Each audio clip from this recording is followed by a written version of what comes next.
My name's TJ Gill, and this is where we dive into Canadian and Vancouver real estate.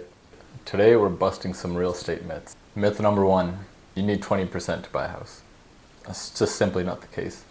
There are a lot of other programs where you could buy it with a lot less than 20%, all the way down to 5%. So if you're purchasing $1 million property, you only need around $50,000. If you're purchasing a 2-bedroom condo in Abbotsford, close to $500,000, maybe even $400,000, depending on what you're looking at. You need roughly $25,000 just for your down payment. There are other fees, maybe another $10,000-15,000 you want to have saved up to close the transaction, but you could go as low as 5% when you're buying real estate.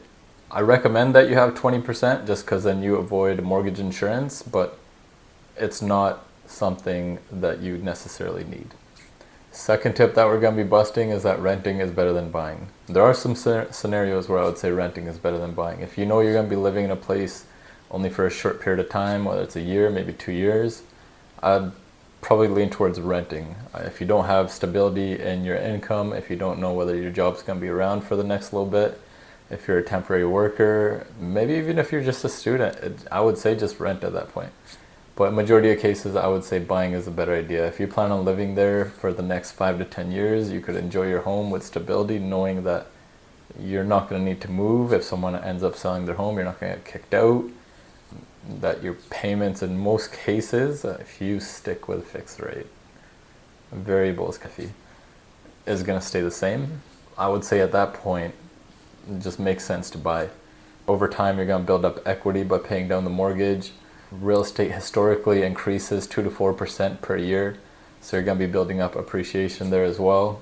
When time does come to sell, you'll have hopefully a pretty good nest egg and a good investment you made. So in my opinion, it depends. It's apples to oranges. It depends on your situation, but I would say in general, buying is a much better idea.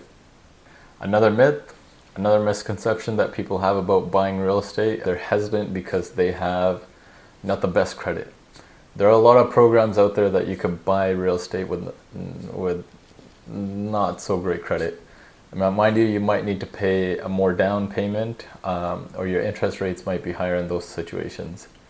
But having 900 credit is not necessary. Another myth that people have is that you should buy the biggest, baddest home that you could afford. No, you should look into your budget. You should see how much home you actually need. You should see your monthly payments. You should take a look at those, make sure you're comfortable. I think one of the things that people get caught up in is buying a bigger home and then their needs change. I've seen a lot of families buy big homes together and the kids move out, and now the parents are stuck with a big home. It means there's going to be a lot more maintenance for them as well. A lot of them end up having to downsize. So make sure you think long term rather than just buying the biggest home possible on the block. All right, let's tackle a myth for sellers. Another myth sellers have is that if they price their home higher, that they're going to end up getting a higher price at the end of the day. It's actually quite the opposite. What ends up happening is you scare away potential buyers and your house just sits on the market. It gets even worse than that because a lot of people start wondering why your house is sitting on the market. And then there's like a real estate stigma behind your home of there must be something wrong with that house because it had sold for an X amount of days. So make sure you hire someone that tells you exactly what your home is worth, and then you price it correctly when you're trying to sell. Another myth that sellers have is that every single home improvement brings added value. That's not the case. I would say majority of them actually don't bring any added value. But there are major renovations. If you update your guys' kitchen, if you guys update your guys' washrooms, updating paint, flooring, updating curb appeal, that kind of stuff adds value. I could actually make a whole video on exactly what else adds value. Stay tuned. Another myth or misconception that I want to bust is that summertime is the best time to sell your property. It's quite the opposite. Summertime is actually one of the slowest times for real estate because the kids are home from school. It's beautiful weather, so people would rather be at the beach than looking at homes. A lot of people are on vacation. The industry itself, a majority of it is on vacation of the summer. The realtors, mortgage brokers, the people that make the market move, they're on vacation as well. So because of that, usually the summertime is much slower. Spring and fall, you'll see a pickup in activity. I usually advise my sellers to sell in the spring and fall if they were going to sell. and avoid the summertime. And it's the exact opposite. If you're a buyer, I think summertime is where you could find some great deals because people that actually want to sell, they're still on the market at that point. Another myth that I want to bust is that foreclosures are a better deal. I have a lot of clients that come to me and say, hey, find me a foreclosure. But they don't understand exactly how the foreclosure process works and exactly what goes into it. What ends up happening in a foreclosure is everyone gets to bid on that property. So ultimately, the foreclosure property ends up selling at market value. There are a lot of other pitfalls regarding foreclosures that we'll go over in another video. A myth that a lot of people also have is that property prices only ever go up. I feel like that one was busted in the past 2 years when the Bank of Canada raised interest rates 17x. I feel like people realize that property prices don't just only go up. In general, houses do appreciate, or property does appreciate 2 to 4% over the long term, but in the short term, there's quite a bit of fluctuations. Another big myth that I want to bust is that foreign buyers control the market. Foreign buyers do play a part in the market, but foreign buyers aren't the only thing that controls the market. Supply and demand control the market. I made videos on it before, but Vancouver and the Fraser Valley are landlocked. We have a limited amount of supply here, and we have an extreme amount of demand.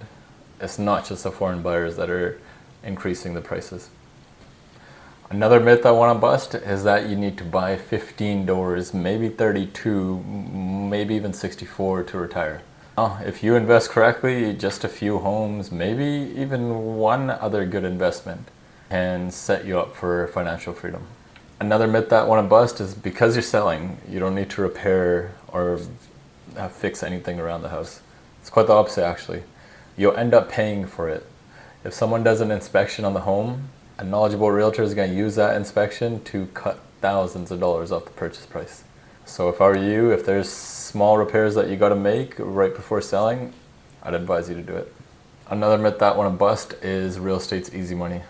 It's actually quite the opposite. You have to put a lot of sweat equity into it. That's why it's called sweat equity. You got to put a lot of work into it, whether it's a rental property, whether it's your own home. There's a lot of maintenance that goes with it. If you're managing your own properties, you got to deal with tenants. So it's not all easy money. It's not all gravy. It can be lucrative and can be worth it, but you got to know what you're getting yourself into. There's quite a bit of closing costs that come with closing a home. Go into another video, but I would say save at least another 5% just for closing costs.